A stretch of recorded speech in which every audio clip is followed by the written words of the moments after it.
Yo guys, what's going on? Welcome back. It is episode number 14 of the Newcastle United career mode, coming back of our win over Crystal Palace, which is now 6 points clear of Manchester United, 13 clear of Spurs as well. I still believe it's going to be a two-horse race between now and the end of the season with 14 games to go. We've got destiny in our own hands. Win 13 of our remaining 14 and we are champions, but of course that is easier said than done. Heading into the first game, Liverpool away, Anfield, heading into this one here. I love these tunnel scenes, I really do. The Metropolitano, Atletico Madrid Stadium, they also have their own kind of like tunnel scene with the walking down the steps. You know, Peter Crouch did an episode in this podcast recently all about tunnels, and it was amazing. Like seriously, he was saying in it, you wouldn't think you get much out of tunnels, but actually no, you can talk about tunnels for hours. You know, iconic tunnels that you've been part of, obviously.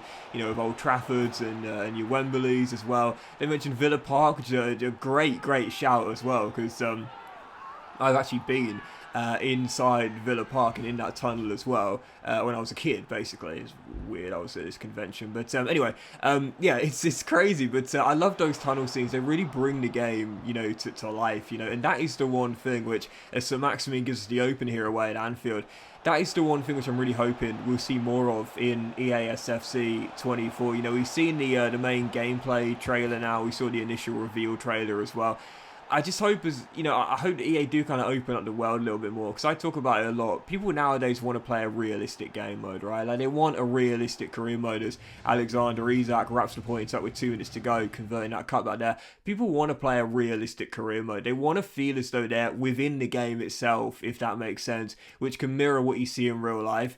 A great way to do that is just to make it more immersive, you know, make it more lifelike, make it more realistic. The way the Liverpool Stadium, you know, Anfield in the game with the You Never Walk Alone pre-game with the scarves raised, it's really good, and that's the sort of thing we want to see more of. You know, make me feel like I'm playing at Anfield, you know what I mean?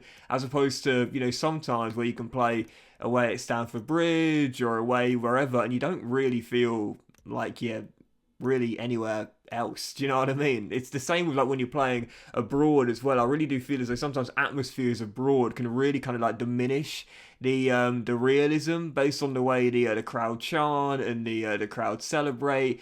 It's just, yeah, it's something I hope EA do look into as the years go by. Definitely, to me, that's a great way to make the game more immersive, more realistic, and much more enjoyable. Speaking of going abroad, second game, first leg, Champions League last 16, and wouldn't you just know it, we got another Spanish giant. Last year we topped our group, our reward, Real Madrid. This year, topped our group, our reward, Barcelona. Yep, absolutely typical. Last year knocked out by Real in the last 16, but this year against Barca, I thought we're a better team than we are last year. We spent big. We're going for a treble this season.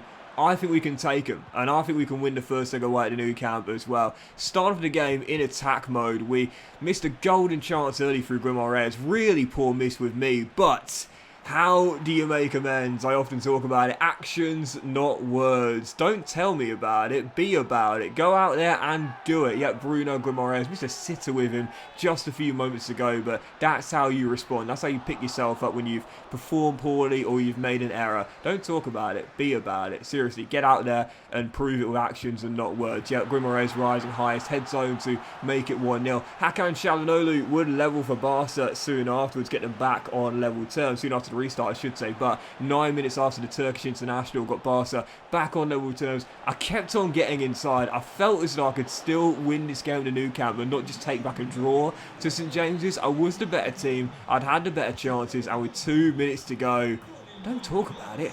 Be about it. Mr. Sitter with Callum Wilson, denied by Ter Stegen, got no shot power behind the shot whatsoever from the corner. What happens? Just like with Guimaraes, he rises highest and heads home. Don't talk about it, be about it. Callum Wilson makes amends after missing a golden chance just a few moments ago, and then with 4 minutes on the clock, defending a 1-goal lead, going for a third goal to wrap the victory up against a 2-goal cushion, trips, whips in across, and who's there? 6 yards out. He's done it once again. Callum Clutch Wilson, Mr. Clutch at it once again. Brought him off the bench for Alexander Isak, who was kept really quiet in this game, I'll be honest here. Barca's backline did a tremendous job at keeping Isak quiet, but brought on Callum Wilson, and he scores 2 late goals with 12 minutes to go. So not just win it, but give us a 2-goal cushion heading back to St James's. Oh, I love Wilson. This is why I gave him that contract extension in the summer, because if you're a new viewer to the channel, then you wouldn't know this, but there's a reason I call him Clutch. And it's not because he drives a manual. No, this guy, well, he might do, I don't know. This guy, I don't know. This guy is clutch. Okay, he is a clutch king for me. And I've had so many players that come up big in late game situations, but I don't think anyone's done it more consistently than Callum Wilson for me. He's done it in multiple saves, in my Middlesbrough career mode, in my Swansea FM saves, and here in this Newcastle career mode, he's just as good. Mr. Callum Clutch Wilson. We love to see it. So 3-1 victory going back to St James's. And speaking of going back to St James's, the following game, Arsenal in the North East. Big game here is going to stay clear of Manchester United in second, and if you want Spurs in third as well. Arsenal know now any slim chance they got on winning the title requires them to basically be perfect between now and the end of the season, including win here as they're in fourth right now. I said to Mikel Arteta, you are going to get a shot this season, no way. We are going to be in the driving seat between now and the end of the campaign. Isak scores this lovely solo goal early on into the game. That chip, absolutely beautiful. And then 12 minutes on the clock, Alan Saint-Maximin, what a season he is having on that left-hand side. It makes it 2, and that would wrap it up. That first goal was so nice. I tell you, like, seriously, I don't mean to blow smoke up my own you-know-what, but I have to say here, this season, I think this has been one of my best seasons in terms of scoring goals, and I mean high-quality goals. The goals have been so nice. I've scored them in a wide variety of ways, you know, chips, solo efforts, you know, bangers from range, there's acrobatic efforts. There's been so many really, really nice goals scored this season. I've got to be honest, I've really enjoyed seeing it, but we're still searching for that halfway line goal. Who knows? Maybe we'll get it between now and the end of the season. Even so, following game, Everton away. Goodison aim to keep our winning run going in all competitions. Taking on Sean Dyche's side here away at Goodison. Can't wait to the Brownlee Dock Stadium is built and in the game as well. I said actually recently, I was in Liverpool a few weeks ago, and I actually went past the stadium on the train. I was going on my way out to Waterloo, the Waterloo region of Liverpool. It's quite far out of the city centre, and we go past the stadium on the way. It's looking good, man, looking good. You know me, a big stadium nerd, so very excited for. I'm going to be sad to know that unless Millwall draw Everton next year in the Cup, that I will never get to go to a live game at Goodison, which is a bit of a shame, because as long as I'm not stuck behind a pillar, I can imagine it's an amazing experience, because Goodison's such an iconic old ground. But Everton definitely deserve a really class new build stadium, and I'm excited when the Brownlee Dock Stadium is in operation. Even so, taking on the Toffees here away from home. Yeah, took the lead through you-know-who, Alexander Isak heading in a corner. And then after Evan Nilsson levelled for Everton with like 10 minutes to go. Well, you see it there in the top left. I said, Isak got me the opener, but Callum, this is your moment, this is your time. On you come, get yourself on for the big Swede, and you know that you are known for these moments, and he does it again. Brought him off the bench for this very moment. Callum Wilson, right from kickoff, gets his 6th in 12 games, averaging 1 in 2 in the Premier League, and wins it with another clutch late goal. This guy is just so cool in the late game situations, man. So he's right from kickoff. You would have seen it in the top left. I literally subbed off Isak. I said, Wilson, on you go, son. I need you to bail me out again. And he does once more. I love him. I absolutely love him, man. I really do. So another win there as we edge ever closer to the title and ever closer to the treble as well. And for the following game, the lads from Oakwell, the Tykes, Barnsley, coming to take us on here at St James's. Last 16 of our FA Cup, won it last season. We want to win it once again. No doubt about it, favourites to win it back to back here and retain it as well, on the hunt for our treble. Heading into the game, we took the lead through Saint-Maximin. Forgot to celebrate there, pressed the L1 and R1 button by accident, so skipped it. But even so, Alan Saint-Maximin continues his great season, making it 1-0, and there were 25 minutes to go. To Barnsley's credit, to be fair, massive underdogs heading into the game against the holders. They did, to be fair, keep me at bay quite nicely, but got in behind a couple of times and punished them for doing so. Anthony Gordon makes it 2-0, and then with 3 minutes to go, leading by 2, looking for a 4th goal. Adam Armstrong goes through 1-on-1, and there it is, first goal for Adam since coming back to Tyneside. Yep, born in Newcastle, brought him back for the homegrown registration rules.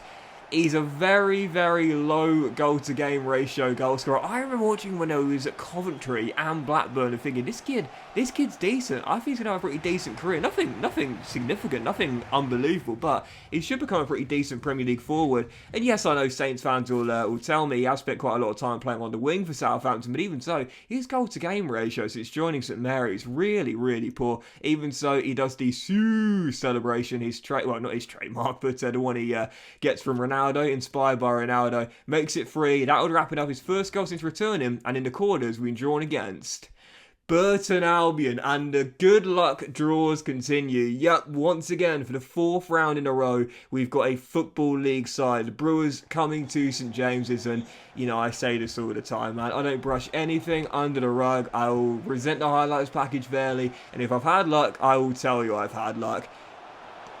FA Cup runs, for me, are very frequent, and there's a reason for that, because I seem to always get drawn against the Football League side, often at home as well. I ain't going to try and deny it, it's lucky. When you look at the teams that remain in there, only us and Spurs are a top 6 or 7 team remaining in the competition right now. I've mentioned before, the reason why I tend to get lucky in FA Cup and sometimes EFL Cup draws is very simple. Cup sets are very, very common in FIFA career mode. Stevie's just knocked out Manchester City. So, they're very, very frequent in FIFA career mode, and therefore, with the amount of Football League sides that are available and the amount of rounds you've got to play before you get to the grand final, it's actually not much of a surprise. You do often get drawn against Football League sides, and I do as well. So, yeah, we've got Burton Albion in the quarterfinals, and a golden chance to return to Wembley as we aim to retain our FA Cup and win the treble. So, on the back of a win against Brighton, the winning run extends, and for the following game, Tuesday night, Barcelona at St James's, Champions League round of 16 second leg,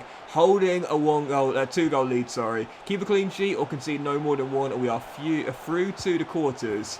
And 24 minutes in, he does it again. Alexander Isak continuing his red-hot season, makes it 1-0. That gives us a 3-goal cushion, and that would do it. Yeah, it was quiet in the first leg of the Newcastle, to be fair, but heading back to this one here at St James's, scores early, is 4th for the competition, and that would wrap it up. Barca, at that point, kind of threw in the towel. They knew it was over. We are into the quarterfinals of the Champions League in our 2nd season in it, as we aim to complete a historic treble.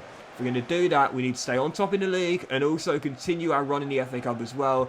But a place in the semis seemed to be a bit of a formality. For the following game, the FA Cup quarter-final, last day against the Brewers, Burton Albion at St James's. Everyone had us as firm favourites to make it through.